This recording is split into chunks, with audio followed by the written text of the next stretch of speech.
අයිබෝවන් සුබ සන්ධ්‍යාවක් කියලා ප්‍රාර්ථනා කරනවා අපිත් එක්ක අද එකතු වෙලා ඉන්න හැමෝටම.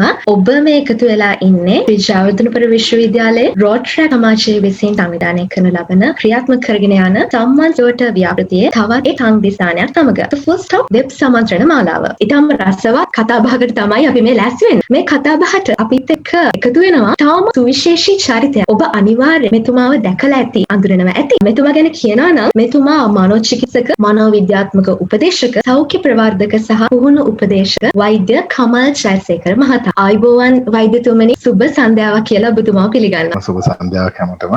ඔව් වෛද්‍යතුමනි, අපි සමාජයේ ඇත්තටම අපි ලිංගික අධ්‍යාපනය කියවම දකින පටු දෙය නෙවෙයි, ඊට වඩා ලොකු දෙයක් තියෙනවා මේක ඇතුලේ. අපි කතා කරමු වෛද්‍යතුමනි. ඇත්තටම හරිය ලිංගික අධ්‍යාපනයක් නැතිකමින් අසරණතාවයට පත්වෙච්ච දරුවන් ගොඩක් ඉන්නවා අපේ සමාජයේ. අපි දකිනවා අපිට හම්බ වෙනවා සමාජයේ ඇත්තටම නොදැනුවත්කම නිසා මේ දේවල් වෙච්ච දරුවන්. වෛද්‍යතුමනි, මේ අඩු වයසින් ගැප් ගැනීම සහ බාලාපචාර, ඒ වගේම ලිංගිකව සම්ප්‍රේෂණය වන රෝග, ඒ වගේම ඒ පැත්තත් එකම වෛද්‍යතුමනි මේ යෞවන කාලේදී පටන් ගන්න ප්‍රේම සම්බන්ධතා නිසා ඒ පෙම්වතාගේ ඒ ඉල්ලීම් සහ ඔහුගේ කැමැත්තට ගැහැණු දරුවන් යොමු වෙනවා මේ දේවල් වලට. ඒ දේවල් සිද්ධ වෙන්නේ වෛද්‍යතුමනි මේ හරි අධ්‍යාපනයක් නැති නිසා නේද? ඒ අධ්‍යාපනයක් නැතිකම කොහොමද වෛද්‍යතුමනි මේ වගේ ලොකු ප්‍රශ්න වලට මේ මම අර කලින් සඳහන් කරා වගේ අර අඩු වයසෙන් ගැප් ගැනීම, ඊට පස්සේ සමාජීය ප්‍රශ්න, ප්‍රතික ප්‍රශ්න, මේ දේවල් වලට මේ වගේ දරුවන් ඇයි මෙහෙම පවෙන්නේ? ලිංගික අධ්‍යාපනයේ අඩුව කොහොමද මේ ප්‍රශ්න වලට බලපාන්නේ? හොඳයි, දීර්ඝ ප්‍රශ්නයක්. ඔව්. මම මෙහෙම හිතන්න, අපිට පෝෂණය ගැන හොඳ දැනුමක් නැතා. ගෙදර අම්මට උයන්න පිහන්න ඕන ක්‍රමවේදය ගැන හරි දැනුමක් නැත්තා. තාත්තට ඒ දැනුම නැත්තා. පවුලක පෝෂණය රඳා පවතීද හරි විදිහට. දැන් එතකොට අපි බොහොම පරිස්සමේ නේද? දන්නකෝ. එතකොට අපි ප්‍රෝටීන, කාබෝහයිඩ්‍රේට්, ලිපිඩ, තෙල් සහ මේද, ඒ වගේම විටමින්, ඛනිජ ලවණ, තන්තු, ජලය, මේ සියල්ලෙන් හරි ගියපෝ නිවැරදි ආහාර වේලක් අප ගත යුතුයි. අපි මේ ගැන හරි දැනුමකින් නැත්නම් අපි බොහෝ වෙලාවට මොන හරි දෙයක් කාලා ඉඳී. එතකොට ඒකෙන් වෙන්නේ ටික කලක් යනකොට අප තුළ ඇතිවන්නා වූ විවිධ යම් ඌනතා නිසා හටගන්න රෝග වලට අපි ලක්. ඒ වගේම කාලාන්තරයක් අනවශ්‍ය ලෙස දේවල් පාවිච්චි කිරීම නිසා ඇතම් විකෘතිතා හට ගන්න පුළුවන්. ලොකු සෞඛ්‍ය ප්‍රශ්න ඇති වෙනවා. අපි දකිනවානේ අපේ පළාත්වල, අපේ රටේම සමහර පැතිවල ජල පරිභෝජනයේ තියෙන ගැටලු නිසා සමහර ආහාර ද්‍රව්‍ය අපි ප්‍රතික්ෂේප කිරීම සරල දෙයක් ගමු. අපි අපේ රටේ වැවෙන කොමඩු ටික, කැකිරි ගෙඩිය නිවැරදිව අනුභව නොකරන නිසාවෙන් අපිට වකුගඩු ප්‍රශ්න ගොඩක් තියෙනවා. ඇයි මේ අපිට පෝෂණය පිළිබඳ සරල දැනුම නැති. ඉතින් ඒ වගේම ලිංගික අධ්‍යාපනය පිළිබඳව සරල දැනුමවත් අපිට නොතිබුණොත් අපි මේක ඔස්සේ වැරදි කරනවා. අපි දන්නේ නැහැ. බොහෝ දෙනෙක් හිතන දෙයක් තමයි පංජානි මේ ලිංගික දැනුම කියලා කියන්නේ එක්ක මේ අතින් අල්ලන් පාරේ යන එකෙන් පටන් අරගෙන සිප වෙනද ගැනීමක්, ඊට පස්සේ කොහේ හරි කාමර කියලා රූම් කියලා ගහලා තියෙන එකකට රින්ගන එක හෝ එහෙම නැත්නම් මේ මෛතුන්‍ය ලිංගික සම්බන්ධතාවය ඉන්ටර්කෝස් එක ගැන තමයි මේ කියන්නේ. ඒක මේ අධ්‍යාපනයේ එක්තරා අංගයක් පමණයි. දැන් ඔබ ඇහුව දීර්ඝ ප්‍රශ්නය තුළ පංජානි ඇයි ප්‍රේමවන්තයන්ට මෙතන වරද්ද ගන්න? අපි දකිනවානේ ලොකු ප්‍රශ්න වලට මුහුණ පාන. ප්‍රේමය කියන්නේ බිඳ වැටෙන්න පුළුවන් දෙයක්. ප්‍රේම කරන්නෙම මට මේ හාදයා හෝ මේ හාදී සමග මට මගේ ජීවිතේ බෙදා ගන්න පුළුවන්ද කියලා හොයලා බලන ප්‍රොබේෂන් පීරියඩ් එක, ටෙස්ටිං කරන කාලය. එතකොට මේ කාලයේදී මට දැනෙනවා නම් නෑ අපි දෙන්න ගැලපෙන්නේ නැහැ. ඒක කේන්දරෙන් විතරක් නෙමෙයි. අපි දෙන්නගේ අදහස් ගැලපෙන්නේ නැහැ. අපි දෙන්න යන පාරවල් දෙකක් මගේ සිතුම් පැතුම් මෙහෙම නෙමෙයි කියලා දැනෙනවා නම් අපිට අයින් වෙන්න පුළුවන්කම තියෙනවා. නමුත් ඉතා කනගාටුව තමයි දැන් විශේෂයෙන්ම මම මනෝ උපදේශනය දෙන කෙනෙක් විදියට අපේ ගාවට එනකොට සමහර වෙලාවට යාළු වෙලා මාස 2යි දැන් ප්‍රේමය නවත්ත ගන්න බෑ. ඇයි නවත්ත ගන්න බැරි? ඊට එහා ගිය දේවල් වෙලා. ඊට එහා ගියද මොනවද වෙලා තියෙන්නේ? දැන් අපිට කන්‍යාභාවය පිළිබඳ ප්‍රශ්න ඇති කරගෙන සමහර විට දරු ගැබක් පිළිහිටලා මේ වෙනකොට එහෙම නැත්නම් ජොයින්ට් account එකක් හදලා සල්ලි දෙකට දාගෙන එහෙම නැත්නම් තව සමහරු ගිහිල්ලා නම් දෙකටම ඉඩම් දෙකක් අරගෙන නම් ඉඩමකට සල්ලි බෙදලා ගන්නකො අපි කොයිතරම් ගැටලු හදා ගැලවෙන්න බැරි නීති ප්‍රශ්න සහ සමාජීය ප්‍රශ්න ගොඩක් හදා. ඇයි මෙතෙන්ට ආවේ? මම දන්නේ ප්‍රේම කරනවා කියන්නේ මොකක්ද? ඒක නොදන්නේ ඇයි? ලිංගික අධ්‍යාපනය නැති නිසා. ආදරේ කොතනද තියෙන්නේ? දැන් සමහර වෙලාවට මං ගාවට එන අය මං අහන ඇයි ඔයා මෙහෙම දෙයකට පෙළඹුණේ? ඇයි එයා ඉල්ලපු හැම දෙයක්ම ආගේ ජීවිතේ දුන්නේ? ඒකට කියනවා ඉතින් එයා කිව්වලු ඔයා ආදරේ නම් ඇයි මට එහෙම දේවල් දෙන්න බැරි? මට ඔප්පු කරන්න ඔයා හොඳයි කියලා. බලන්නකො මේ වචනවල තියෙන මනෝවිද්‍යාත්මක පසුබිම. එතකොට ආදරේ කියන එක සහ ලිංගික චර්යාව, ලිංගික හැසිරීම, ජීව විද්‍යාත්මක ක්‍රියාවලීන් ටික අපි හරියට අවබෝධ කරගෙන නැහැ. ඒ නිසා ආදරයේ සීමා දිගපළල අපි දන්නේ නැහැ. පැහැදිලිව දැනගන්න ඕන එකක් ආදරය කියලා කියන්නේ අපිට වසන්න පුළුවන්ද කියලා හොයන කාලේ. ඒකදී බැහැ නම් බැහැයි කියලා දැනුණා නම් ඕනම මොහොතක වෙන්වීමේ හැකියාව තියෙනවා. ඒ වෙන් වෙනකොට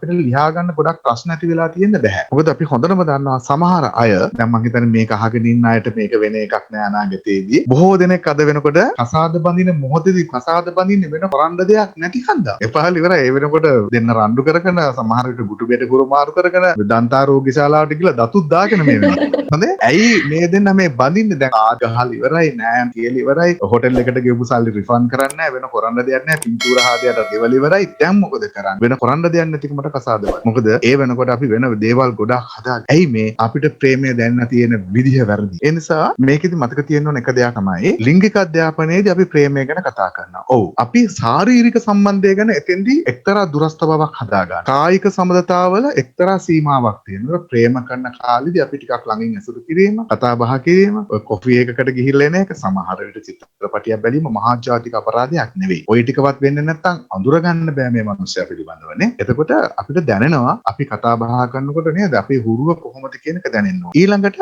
අපිට ලිංගිකත්වයේදී ඔය කායික සම්බන්ධතාවය පිළිබඳ තියෙන දැනුම බලන්නකො අපිට කොයිතරම් භයානක දැනුමක්ද තියෙන්නේ කියලා හිතන්න. මොකද දැනුමේ භයානක පැත්තක් තියෙනවානේ. මඤ්ඤාණි අද වෙනකොට මේ වචනේ හොඳ දෙයක් නෙමෙයි. නමුත් අපි බොහෝ දෙනෙක් අද වෙනකොටත් ඇබෝෂන් වලට කතාවට යනවා. එතකොට අර ඔබ ඇහුවා වගේ බාල වයස් දැරියෝ කී දෙනෙක් තමන්ගේ ඔය කන්‍යාභාවය පිළිබඳ ප්‍රශ්න ඇති කරගන්න. අපි මේක පටු හැකින් දකිනවා නෙමෙයි. නමුත් මේක ඔස්සේ තියෙන වෙන ප්‍රශ්න කොච්චරද? දැන් අර ඔබ ඇහුවානේ පැහැදිලිවම ලිංගික රෝග තියෙනවා. මේවා බෝ වෙලා තියෙනවා. දැන් සමහර වෙලාවල් වලදී දැන් අපි සංඛ්‍යාලේඛන හොයලා බැලුවොත් AIDS කියන භයානකම තත්ත්වයේ තියෙන රෝගය වැළඳුණු වයස අවුරුදු 16ට අඩු දරුවන් සිටිනු ලැබේ ලංකාවේ. එතකොට AIDS කොරෝනා වගේ කැලමිදිති වලින් හුලඟෙන් ආවේ නැහැනේ. ඒක ආවේ ඊටාම පැහැදිලි ලිංගිකව ඇති කරගත්ත ගනුදෙනුව නිසානේ. එතකොට අපි දන්නවනේ එතෙන්දි ගියානම් ඒක බෝ වෙන්නේ ඇයි? අපේ තිච්ච දැනුමේ ප්‍රශ්නයක් නිසා. එතකොට අපි දන්නේ නැහැ කෙනෙක් එක්ක නිවැරදි ගනුදෙනුව සහ ලිංගික සම්බන්ධතාවයේ ප්‍රමාණය. ඒ විතරක් නෙමෙයි කනගාටුම දේවල් කියන්න. සමහර වෙලාවකදී මේ ඇබෝෂන් එකකට මේ තමන්ගේ කුසේ තියෙන ගර්භය ඉවත් කරගන්න එනවනේ විවාහකය. සමහර විට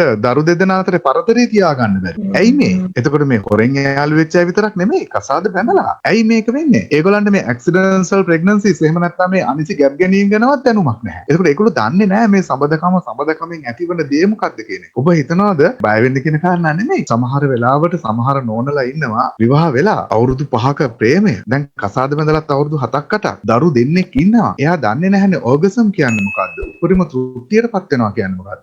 මහත්තයා දන්නේත් නැහැනේ. සමහර වෙලාවට මහත්තයා ඒ නෝනගේ සම්පූර්ණ අංගපසක දැකලා නැහැ. නෝන දන්නේ. සමහර ඒවා සිද්ධ වෙන්නේ මහා ගානාන්ධකාරයේ මාස පොයට විතරයි. ඇයි මේ වෙන්නේ? අපිට තියෙන දැනුම පිළිබඳ ප්‍රශ්න නිසා. එතකොට සමහර වෙලාවකදී වෙනත් අන්‍යයන් සම්බන්ධතාවලට ඇති වෙන්න හේතු, ගැටුම් වලට හේතු ගොඩක් තියෙනවා මේක පිටිපස්ස. ඒ නිසා විශේෂයෙන් ගානකර මනෝවෛද්‍ය විද්‍යා ශාස්ත්‍රයේ ඉන්න නිසා මනෝවෛද්‍යවරයෙක් වගේම උපදේශන සේවක කෙනෙක් විදියට ඇතැම් වෙලාවට අපිට එනවා මහා බරපතල පෞල් ගැටලු. පංචාලි ඔබ විශ්වාස කරනවාද මේ පෞල් ගැටුමේ එන්නේ විවිධ මාතෘකා වලින් ආර්ථික ප්‍රශ්න, දරුවන්ගේ ගැටලු, එහෙම නැත්නම් නැන්දම්මලාගේ ඥාතීන්ගේ ප්‍රශ්න මහා ගොඩක්. හැබැයි මේක කතා කරගෙන යනකොට මට තේරෙනවා මේ දෙදෙනාගේ ලිංගික අධ්‍යාපනයේ ප්‍රශ්නයක් තියෙනවා. මේ දෙන්නා මේක දන්නේ නැහැ කියන්නේ. මං අර ප්‍රශ්න ගොඩ ආස්සේ අහනවා ඔය දෙන්නා අන්තිමට මීට්ුනේ කවද්ද කියලා. එතකොට මගෙන් අහන්නේ මොකක්ද ඇහුවේ? මං අහනවා මේ ඔය දෙන්නා හම්බ වුණේ දැන් අපේ සංස්කෘතිය එකපාරට මේක අහන්නත් බෑනේ. ඒක අහනවා මේ ඩොක්ටර් ඉතින් අපි මේ එක ගෙදර ඉඳලා හම්බ වෙලා තමයි ඉන්නේ අපි දෙන්නේ. හම්බ වෙලා ගොඩක් කාල. මං අහනවා හරි. එතකොට ටිකක් ඩයිලූට් වෙනවානේ ප්‍රශ්නේ සර අඩු කළා. මං අහනවා ඔය දෙන්නගේ සම්බන්ධකමක් ඇති උනේ කොයි කාලේ? එතකොට කියනවා මීට අවුරුදු 15ක විතර කලින්. මං නෑ නෑ යාළු වෙච්ච කාලේ නෙමෙයි. ඔය දෙන්න ලිංගික ගනුදෙනුවක් ඇති කරගත්තා. එතකොට ඔළුව කසනවා. මං හරියට අහලා පහල කෙනෙක්ගේ ප්‍රශ්නයක් ඇහුවා වගේ. පංචාලි බලන්න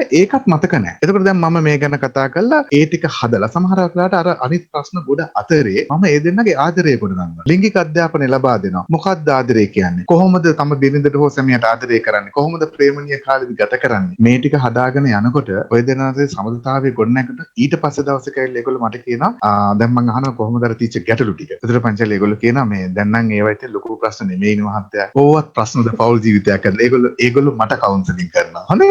එතකොට පංචාලි අපිට පේනවා මේ නිවැරදි ලිංගික අධ්‍යාපනයේ තිබිලා නැහැ. සමහර වෙලාවට නෝනලට එපා වෙලා. ඒයි කියලා බලනකොට හේතුව තමයි අර අවසාන ක්‍රියාවලිය තමයි හැමතිස්සෙම මුලටම සිද්ධ වෙලා. ඒ නිසා මේකෙදි හරි වැදගත්. එතකොට අපි අතරේ ගැටුම් නැති වෙන එක දෙයක් තමයි කතා බහ කරන්න දන්නේ නැහැ. ප්‍රේමණීය වලින් කතා කරන්න දන්නේ නැහැ. ආදරය කියලා කියන්න දන්නෙත් නැහැ. ඒක පෙන්වන්නේ නැහැ. සමහර අය තුල තියෙන එකක් තමයි ආදරය කියන එක පෙන්වන්න හොඳ නැහැ. ඕක පෙන්නුවොත් එහෙම නරක වෙලා යනවා නේ. ඒක නිසා දැන් සමහරක් අයගේ ඔය කන්දක් විතර ආදරේ තිබ්බට කෙස් ගහක් තරම් පෙන්වන්නේ නැහැ. ඉතින් සමහර මිනිස්සු ඉන්න ඔය අතර වාරේ ඒක වරහන් ඇතුලේ කියන්න ඕනේ නේද? කෙන්දක් තරම්වත් ආදරේ නැති මිනිස්සු කඳු තරම් පෙන්නනවා. පෙන්නවා අනිත් එක්කෙනා රැවටෙනවා. ආදරේ අඳුර ගන්න දන්නේ. එතකොට දැන් ඊළඟ එක තමයි මේක ඇතුලේ අර ඔබ අහපු ප්‍රශ්න වල ඇතුලේ තියෙන අනිත් ගැටලුව ලිංගික රෝග බෝ වෙන්න තියෙන ප්‍රධාන හේතුවක් තමයි මන්දලේ අපිට නිවැරදි ලිංගික අධ්‍යාපනය නැති. අපිට හරි අධ්‍යාපනයක් නැහැ. අපි හිතනවා මේ ලිංගිකත්වය කියන්නේ හුදෙක් අර අවසාන මෛතුන්‍ය ක්‍රියාවලිය. එහෙම නැත්නම් ඉන්ටර්කෝස් එකට යනවා කියන එක. ඒ කියන්නේ ලිංගය සම්බන්ධ කරලා සතුරු වීම පමණමයි. නැහැ. ඕක තියෙන අන්තිමට. ඊට මෙහා පැත්තේ අපි හොඳින් කතා බහ කිරීම,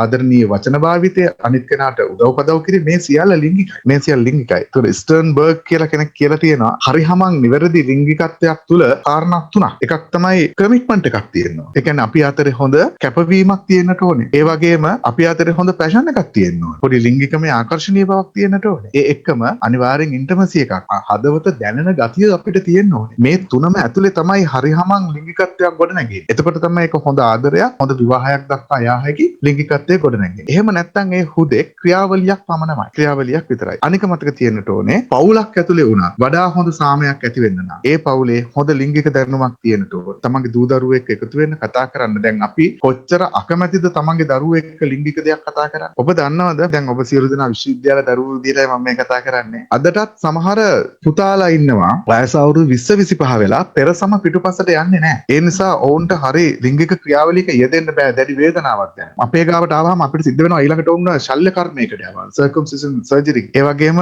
සමහර ගෑනු දරුවන් සිටිනවා ඒ අය සම්බන්ධකමක් ඇති කරගන්න දුම බයයි. රිදෙනවා මේක මහා භයානක ක්‍රියාවලියක් ලෙස ඔළුවේ තියාගෙන ආදරය කළා විවාහ වෙලා මංගල රාත්‍රියේ සිට සියලුම රාත්‍රීන් ගැටලු සහිතයි. මක්නිසාද කියනවා නම් තම ආදරණීය සැමියා තමන්ගේ ළඟට එනකොට අර අපස්මාරය හැදිලා වගේ දත් අණු කූට්ටු ඔක්කොම කූට්ටු වෙලා හතපය ගල් වෙලා නේද? දැඩි ලෙස පීඩාවට පත් වෙනවා කිසිම ක්‍රියාවලියක් කරගත නොහැකි. ඇයි මේ වෙන්නේ? අපිට මේ අධ්‍යාපනය ගැන තියෙන බය. ඒකම කියන්න ඕන කාරණයක් තමයි ඔය පිරිසිදුකම නැත්නම් කන්‍යාභාවය ගැන තියෙන අපේ දැඩි වැරදි ලිංගික අධ්‍යාපනය නිසා වෙන්නේ. සමහර අය විවාහයටත් බයයි. මංගල රාත්‍රියට බයයි. මේ රුධිර බිඳුව වෙයිද නැද්ද කියන පුදුම සාංකාවක් අපි ඒකට කියන ඇන්සයිටි එකක්. මේ ඇන්සයිටි ඇටැක් එක ඇවිල්ලා ඒගොල්ලන්ට පැනික් ඇටැක්ස් එනවා. කොහොමද අපි ඕකෙන් පිරිසිදුකම හොයන්නේ? ඊට මෙහා පැත්තේ කොච්චර දේවල් තියෙනවද නේ? එතකොට අපිට හරි දැනුම නැති නිසා වෙන්න පිරිමි දරුවන්, ගැහැණු දරුවන් ගැන සැක කිරීම, ගැහැණු දරුවෝ පිරිමි දරුවෝ ගැන බයෙන් විසීම, කසාදෙට කලිපු කරලා පෙන්නන්න ගිහිල්ලා තමන්ගේ තීච්ඡ පිරිසිදුකමක් නැති කරගෙන අනිසි ගැප් ගැනීමකට යාම, අනිසි ලෙස ගැප් ගත්තට පස්සේ ඕනෑමට වඩා බෙහෙත් පාවිච්චි කර වෙන ගැටලු ඇති කර ගැනීම. ඒ වගේම අපි ඇබෝෂන් එකකට එහෙම නැත්නම් ගර්භහානියකට යාම, ගබ්සාවකට යාම වැනි ඊටාම ඇත්තටම හොඳ නැති වැඩ ටිකකට අපි පෙළඹෙනවා. ඇයි අපි ඇත්තටම ලබාගත යුතු ලිංගික අධ්‍යාපනය ලබා ගන්න නැතුව වහලා තියෙන නිසා. එබැවින් මේ ඔබ අහපු සියලු ගැටලු ටික මේක ඇතුලේ තියෙනවා. ඒ නිසා මේක ඉතා වැදගත් දෙයක්. අවසාන වශයෙන් ඔබතුමාට ස්තුතිවන්ත වෙනවා අද අපිත් එක්ක එකතු වුණේ මනෝචිකිත්සක, මනෝවිද්‍යාත්මක උපදේශක, සෞඛ්‍ය ප්‍රවර්ධක සහ පුහුණු උපදේශක වෛද්‍ය කමල් ජයසේකර මහත්මයා. ඔබතුමාට බොහොමත්ම ස්තුතියි.